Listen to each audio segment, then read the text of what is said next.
I'm Christine Frizzau in Washington, where tonight a monumental decision from the U.S. Supreme Court has come down. In what is a major blow to President Donald Trump, justices struck down a policy central to the president's economic agenda: tariffs.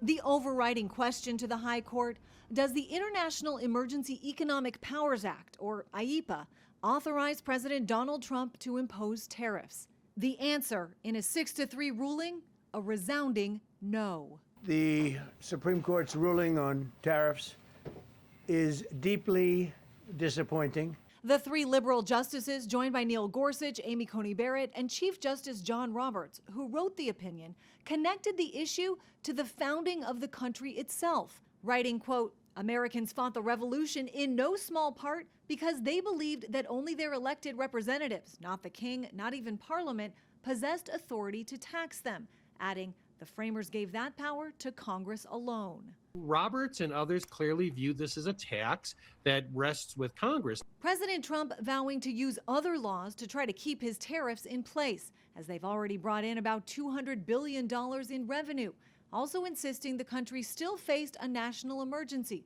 due to the influx of illegal drugs from countries like Canada, Mexico, and China, and because of unfair trade deficits. We were being ripped off by almost every single country in the world, had some massive surpluses. China had hundreds of billions of dollars in surpluses with the United States. They rebuilt China. They rebuilt the army. Legal experts say the decision is not the end of the road for the Trump administration, but things will be made far more difficult. Essentially, court is saying you have to go back to the drawing board and you have to do it country by country. Individual countries have to be shown to be engaged in unfair trade practices or have to be shown to be a national security threat. There is a major question the Supreme Court did not answer. What happens to all the revenue already collected from tariffs? In his dissenting opinion, Justice Kavanaugh wrote those billions of dollars in refunds would have significant consequences for the U.S. Treasury. The process of returning that money, he said, is, quote, likely to be a mess.